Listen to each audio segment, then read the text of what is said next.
Hey, good morning, everybody. I'm back in New Haven, and boy, does it feel like it. I'm sitting here dealing with text messages, phone calls, law and legitimacy, Donald Trump, clients, Hooky murder, dookie, hooky rape, a dookie. hooky dookie world. And in the meantime, the sports world is blowing up. What in the world? Did Georgia snub the White House, or did the White House snub the dogs? What's going on there, Mike? I don't know, man. So the Daily Wire reports, and I'll put it up here on the screen. Got several nice sports stories this morning. I don't know if all of Nice. them are Oh yeah, nice. nice. Yeah.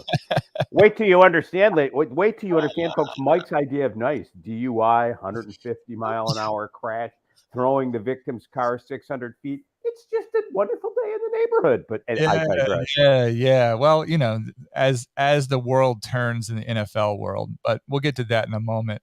But yeah, so we've got here on the screen the Daily Wire reports that the Georgia Bulldogs have declined an invite to the White House, and I guess we're in the era of that sort of team spirit, team partisan spirit.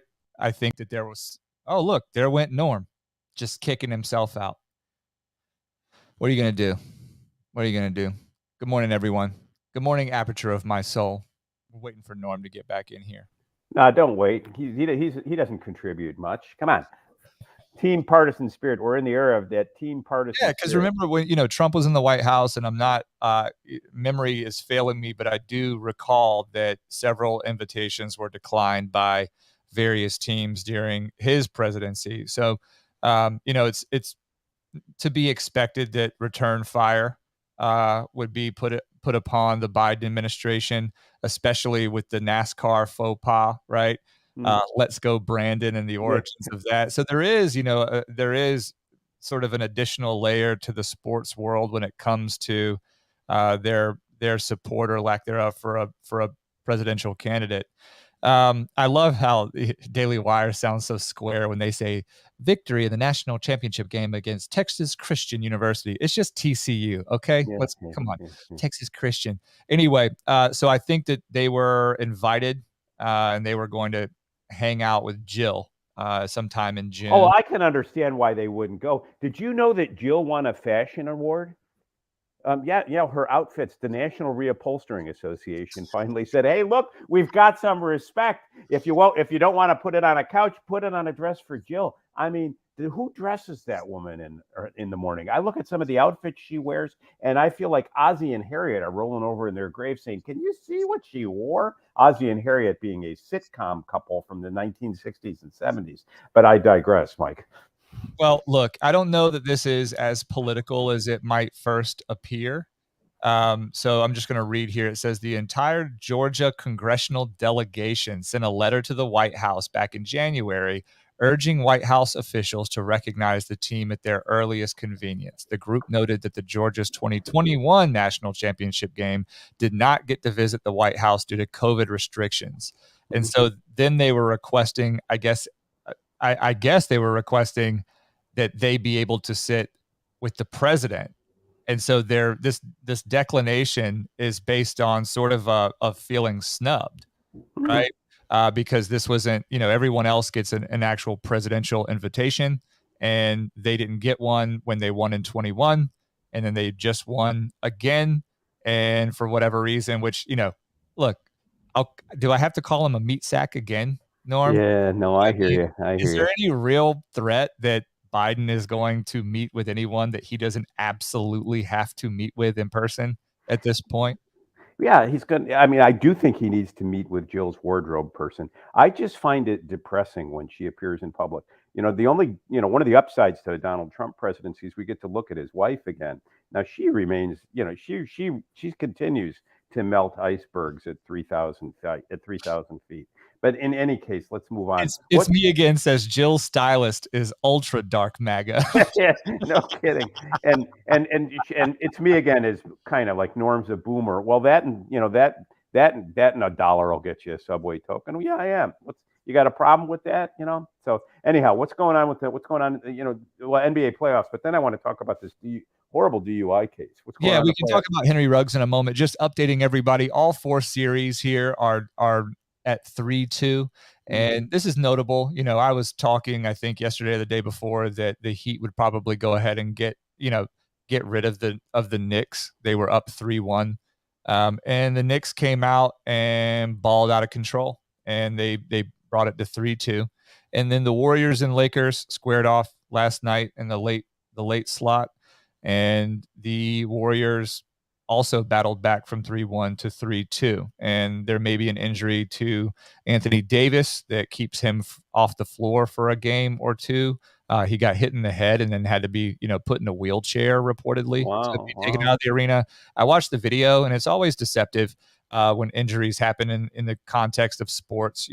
Something may look like it was relatively docile, right, or mild, and it ends up being pretty egregious. So we don't know. I mean, the hit that I saw didn't look as though it should have been anything that, puts a 7-foot big man in a wheelchair. But, far be it for me to be Could this be an teledoc example of what lawyers know as the thin-skulled plaintiff rule? Those of you who aren't lawyers are thinking, what? So, we take the world as we find it, and we're liable for the injuries we cause. So, if you wrap Mike on the back of the head with a hammer, he's not going to feel it. He's so thick up there, it wouldn't matter. My brain is like this big. I think, you know what I mean? It's like it's in the very middle. Yeah, no, it's buried somewhere, between layers of south of the Mason-Dixon line fat.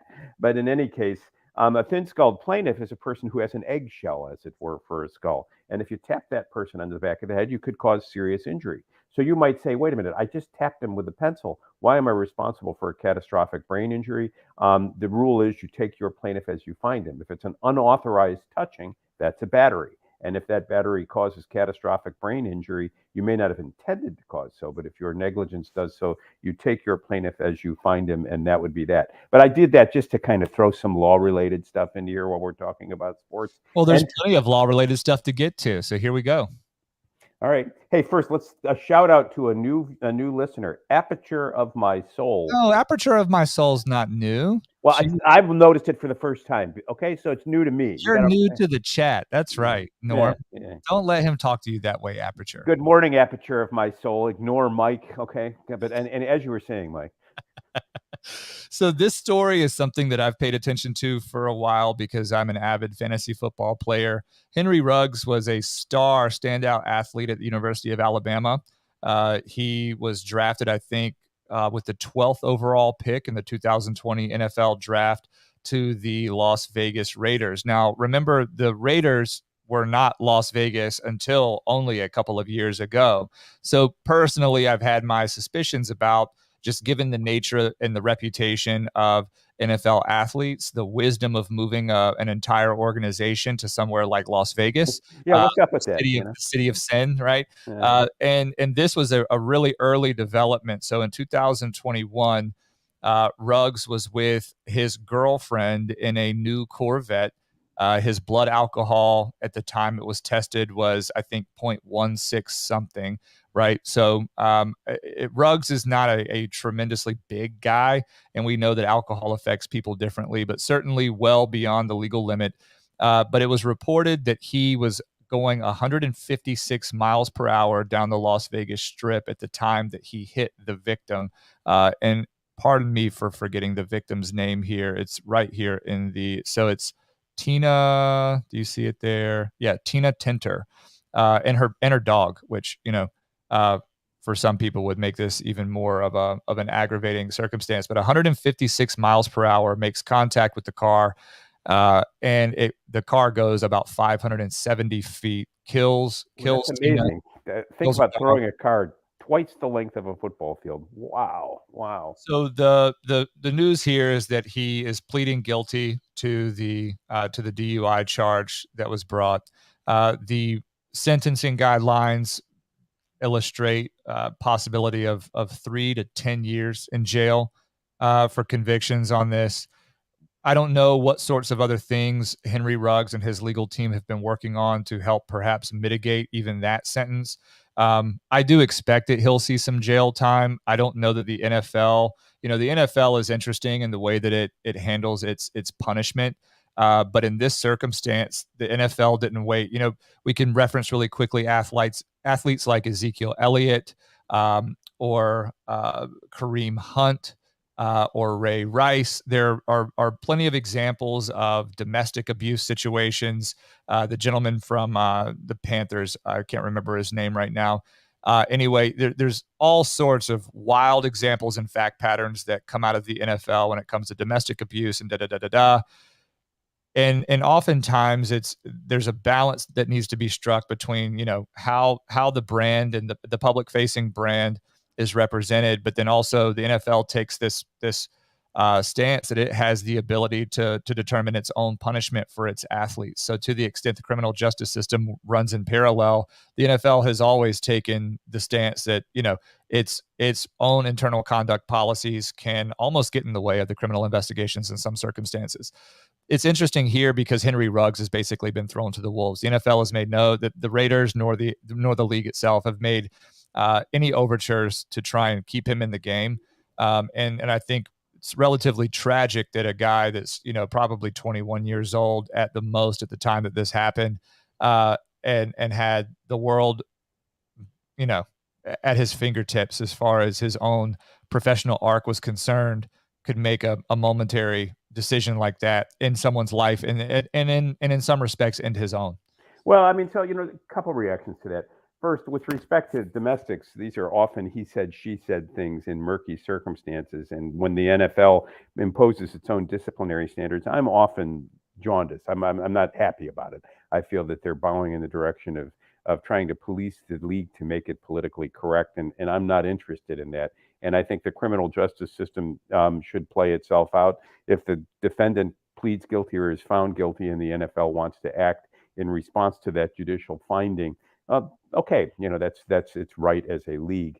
In this case, so it's kind of hard to put a happy face on driving 156 miles per hour, assuming that that's true. And so, it is tragic, but I think, there's just no excuse. This isn't a he said, she said thing.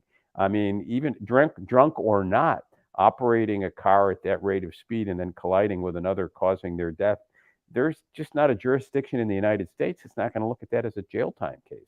Yeah, and look, I know nothing about Henry Ruggs as a person, so I'm not going to lob anything positive or negative his way, other than to say that I sincerely hope that he is able to reconcile this with himself and his God, and figure out a way to restore meaning to his life beyond something that sets, success and merit outside of him, such as football and the material wealth that comes with that. And I do think that likely has a lot to do with this situation.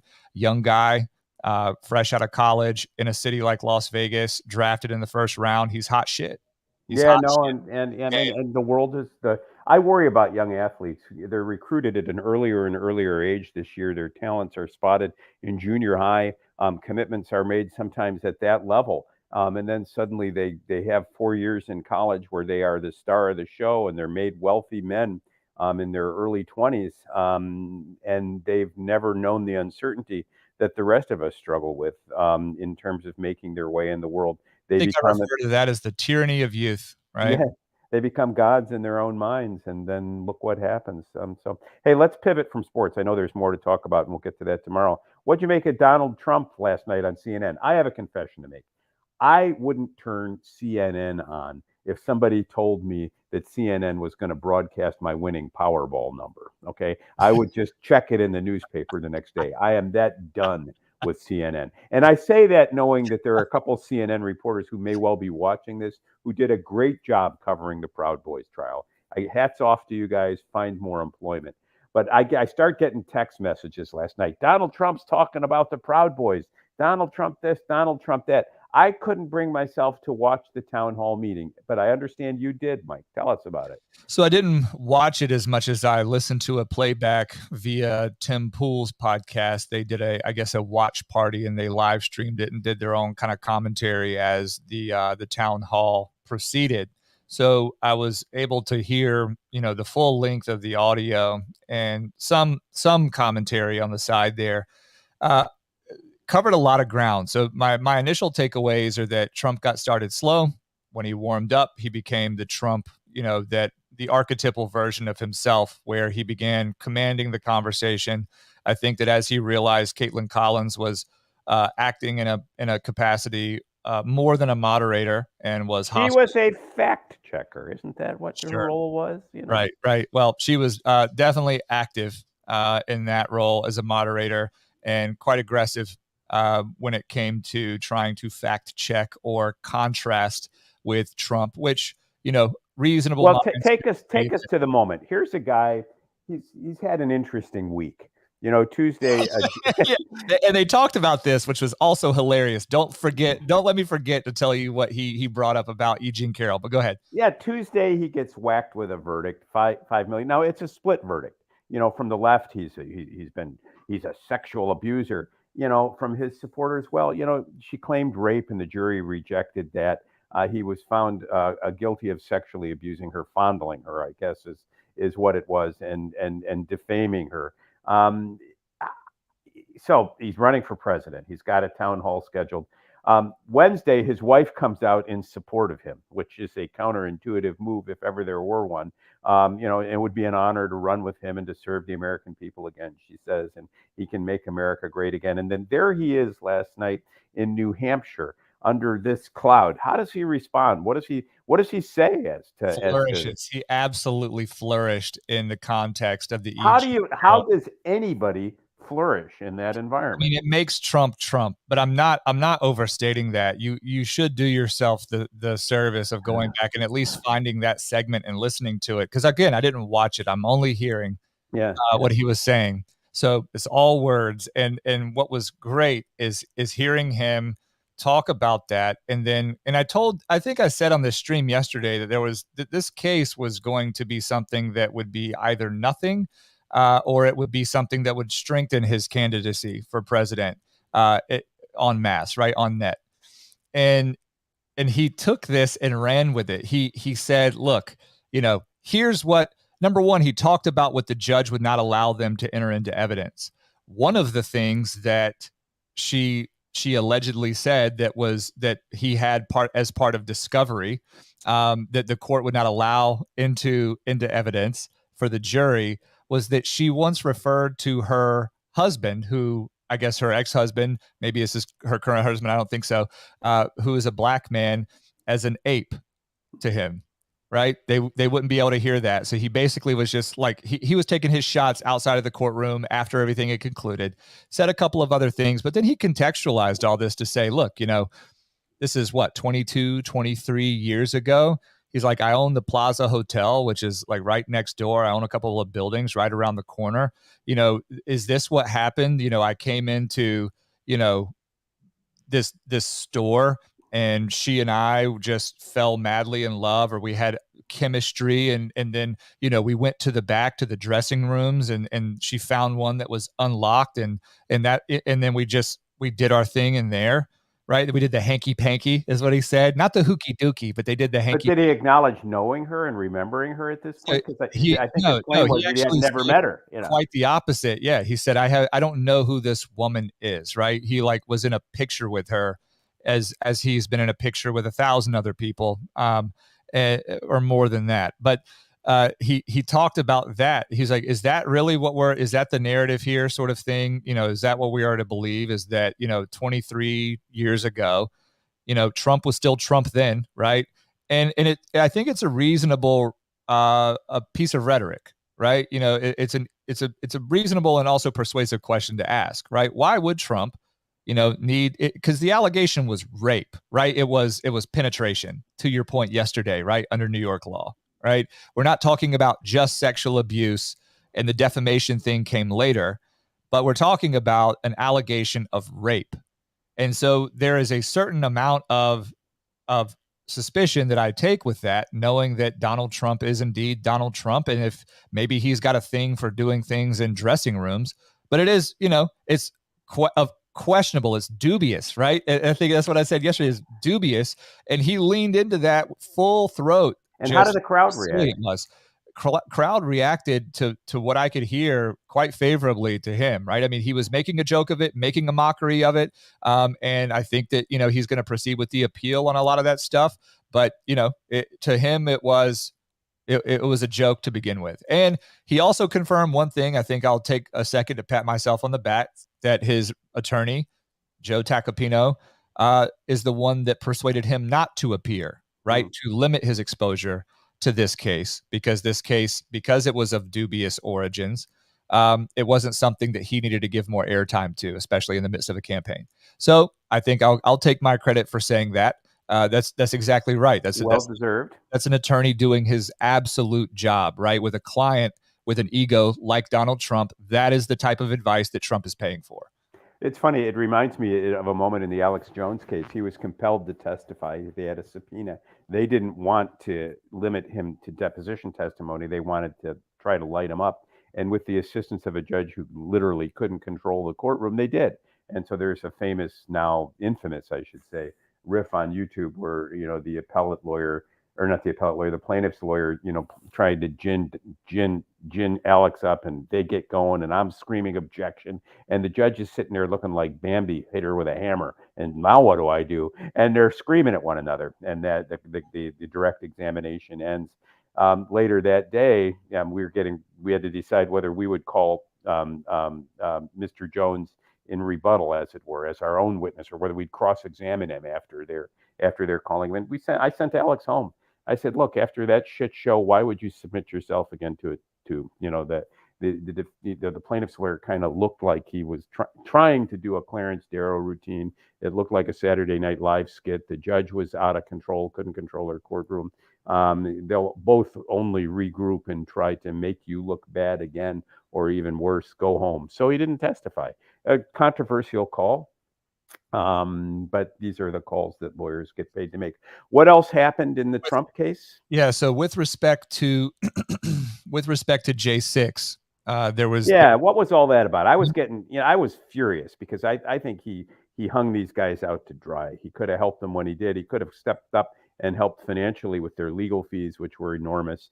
He basically disappeared during the trial, and now he's gonna offer them pardons. Is that what he says if he's reelected? He said that he would look at it. So one part of this town hall is that they had, people with pre-prepared questions, and they would periodically go to the members of the audience of various political persuasions, either undecided, former Trump voters, Democrat voter, whatever. And one of the questions was, would he pardon the Proud Boys in particular, those convicted of seditious conspiracy, in connection with the events of January 6, 2021. His answer was, I would definitely take a look at that. What does that mean? That's political speak. You're either going to do it or you're not. Taking a look at it is a promise that to do nothing. So, I mean, again, I'm just not persuaded that he's genuine on this issue. He persuaded these guys. He used them. He stood behind them when it was convenient to them. And then he abandoned them when they took a risk that it became politically inconvenient to defend. And now he's running for president again, and the promise is merely that he'll look at it.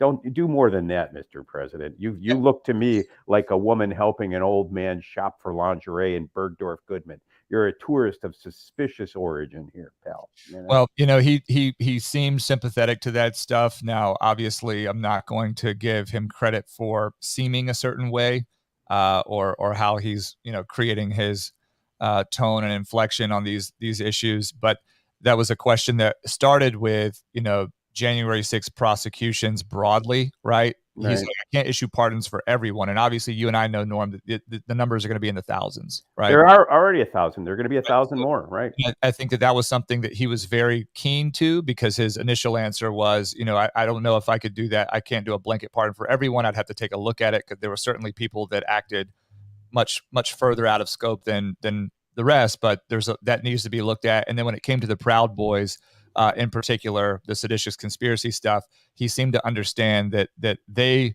were living in an impossible situation at Alexandria right now, and that case was a miscarriage of justice. But he was stopping short of saying those kinds of things and talking around it, and saying that he would take a look directly at those things when the time came. Other things that they covered, obviously the border and immigration. Title 42 was something that they talked a lot about. They talked a lot about energy and the current state of affairs with respect to America's dependence on energy from foreign nations, by contrast to our status as being energy independent. And he also said something, I think, rhetorically, that's interesting. He said, when I am president, we will be energy dominant, not energy independent. We will be energy dominant. He said what the resources that we have beneath our feet on the continent of America are, they're I think he said Russia plus, I don't know if it was another Middle Eastern country or Saudi Arabia. He said, Saudi Arabia plus Russia times 2 in terms of our capability. And just to draw a contrast, he said, gas was $1.87 a gallon on average when I was in, and look at things now. And he used that to talk about the economic situation with inflation, et cetera. So that was a major thing that they discussed.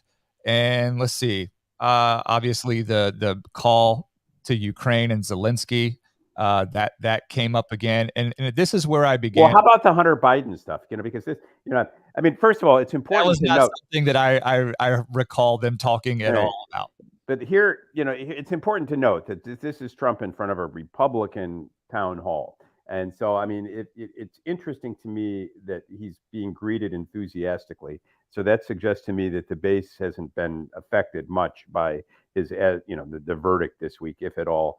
On the left, I mean, he didn't win any support, and now we're winding up for another anything but Trump year. I guess the Biden campaign was fundraising during the town hall, saying, "You want 4 more years of this? Quick, contribute to us before Joe has to say something more." And the question is, what will happen in the middle ground? And it's hard for me to imagine that this verdict is going to endear him to the undecided. So I don't know that his base is going to be enough to carry him across the finish line. Tim Pool had an interesting point, and I think you'll agree with this, but specifically about, because I know we're running out of time, and this was what you just brought up was supposed to be our main course here. But Tim Pool was noticeably upset at Trump's continued taking the bait about election interference, stolen election rigging, because, and this was his narrow point. He said that saying something is rigged is complicated. If you want to talk specifically about the changes in law that were not ratified by normal procedure, if you want to talk about stuffing of ballot boxes, if you want to talk about multiple days of counting votes, etc., fine. However, he needs to stay away from that topic entirely, because that is what is going to shorten the gap in the polls between him and Biden, specifically because undecided or moderate voters do not want to hear that. That's not a winning issue for Trump to say that the election was stolen or rigged. And regardless of how one feels about the statement I just made or my recast of what Tim Pool is saying, he is correct with respect to the objective data about that, right? Well, so I think that I wondered whether Trump was trying to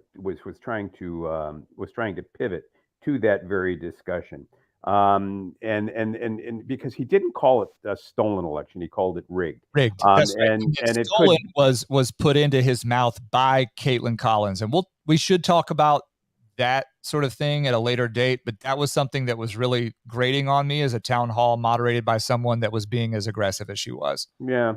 So, I mean, disingenuous, not just aggressive, but disingenuous. He missed an opportunity to talk about campaign reform, not finance reform, but vote, electoral count reform. And it could be that who knows? Paper ballots one day. I think he did say those things, and maybe I'm making that up, but but it was a passing reference at best. So to your point, it basically went unheard in the general mix. We will talk about House oversight and confidential human sources and the dispute involving Hunter Biden and what I learned about confidential human sources in the FBI and the Proud Boys trial tomorrow, since we're about out of time. I saw Justin's comment. Did your animosity toward Trump start with J6, Norm? Look, let me be candid about Donald Trump. I voted for him in 2016 because I wanted a disruptor, and he is a disruptive character. I didn't vote in 2020 because I couldn't vote for Biden, and my wife would have disowned me had I voted for Trump again. This time around, if I had to vote, I'd probably vote for, if it came down to Trump Biden, I'd probably hold my nose and vote Trump, notwithstanding the verdict and everything I've learned about the guy. But I don't trust him. I think I don't discern larger principles other than glorification of self in him. But having said that, I think he reflects the rage of an America that feels forgotten. by global elites and by the people in flyover country who feel the country is slipping between their fingers. He appeals to them, and I identify with those people. So I've always had animosity toward him, Justin. I don't think of him as a deep thinker. I don't think of him a person who cares for his soul or the souls of those around him. I view him as the lesser of many evils, and as a politician, my animosity toward him increased, though, given his treatment of people in the J6 era. I do believe that his rhetoric about stopping the steal was corrosive. He took his fights to the courts, and I would support his manipulating the legal system and attempting to use the law's levers in any way that he can to benefit himself. But when he lost the case, he kept talking, and he used ordinary people, and he used rhetoric that encouraged them to take matters into their own hands. And he tried to make revolutionaries out of ordinary citizens whose only real crime, as far as I'm concerned, was believing their president. And he had a responsibility to lead by example. He had a responsibility to show self-restraint. He had a responsibility to show us a better version of himself. And he behaved like a self-serving crybaby. And so does that increase my animosity toward him? Yes. Does he need to get over that, turn a new page, and show us a broader vision of himself? Yes, if he can, but I don't think he can. And so the notion that he's going to get up and mock Jean Carroll the week after the days after a split verdict is unbecoming in my view. And I would expect more of an American president. Having said that, if it's going to be a race between Donald Trump and his reckless sensibilities and Joe Biden and his half-wit vice president, who's a heartbeat away from the presidency, in Kamala, am I sober Harris at her press conferences, I'm going Trump. And it just doesn't make me feel good about the country to have our choices reduced to those two. We have to, and we must do better. That's my take, and I'm sticking with it. I agree. Just a quick review of the live chat here before we sign off. Pete Atkinson's offering a couple of things. He says, you can't argue details in mass media. As soon as you start arguing about the definition of words like rigged, you've already lost. No, that's a good point. He says, I think what Bill Barr said about him is exactly right. If you believe in Trump's policies, he is the last person that is capable of actually executing them on the Hill in Washington. Well, tough times ahead in this crisis of legitimacy of ours in a country. You know, an anxious nation watches two geriatric fools spar in the ring of public opinion, and they're appealing for our affections. There's not much to love about either man. It's time for a new generation of leaders, and we at Law and Legitimacy are going to try to help you find them. And we're going to keep talking about Vivek Ramaswamy, and maybe someday we'll be able to get that name right off my frontal lobe. Lord, there it is. Anyway, well, thank you all for being here today. We got a little bogged down. We definitely need to talk about the House Oversight Committee subpoena of the informant information from the FBI. The FBI's outright refusal to honor that subpoena, and instead they responded with a 6-page letter talking a bunch of trash. And Norm, I think that you probably have a unique view on this legal issue that is at the foundation of this back and forth. Oh, no, it's a huge issue. It's a huge because issue. This is something that we've talked about time and time again about what Congress's power, the subpoena power, truly is, right? How that functions and what would allow the FBI to refuse to honor a congressional subpoena. Right. And what do we do about this under the separation of powers doctrine? This is a Frank Church-like moment. I'm telling you, folks, the FBI's management of confidential human sources, how they use them, who they use them against, what they will tell us about what they're doing to protect us against ourselves in the name of national security or whatnot. Nobody's talking about that. Everybody's afraid to talk about it, and it is something that needs talking about. The House Oversight Committee needs to double down and force this fight. Absolutely. Well, we'll talk about that tomorrow. I definitely want to pull everything out. I'll take a read of the letter that they sent. We'll dive deep into what the actual file is. That I think it's a standardized form that Congress is calling declassified or unclassified rather. And so there is an issue there where they've taken a legal position. So anyway, I'll stop blabbering. Thank you all for your viewership, your support of us. We have something that we're working on that I'm getting a little excited about, Norm. Something specific that we can really use to elevate our status on Locals. So go ahead and become a member on Locals. Consider becoming a subscriber and supporting us financially every month. And at the very least, give a thumbs up on the video wherever you find us. We're on Twitter Live, Rumble Live, YouTube Live, and you can find us on our podcast platforms, Apple, Spotify, Google Play, Overcast. Rate us high and share with your friends and family. We'll see you tomorrow. Norm, you're looking good, man. You're looking good. Well, I don't know about your vision, but I'm feeling better. It's nice to be off trial. I'll talk to you soon, right? See you tomorrow. See you tomorrow, everybody.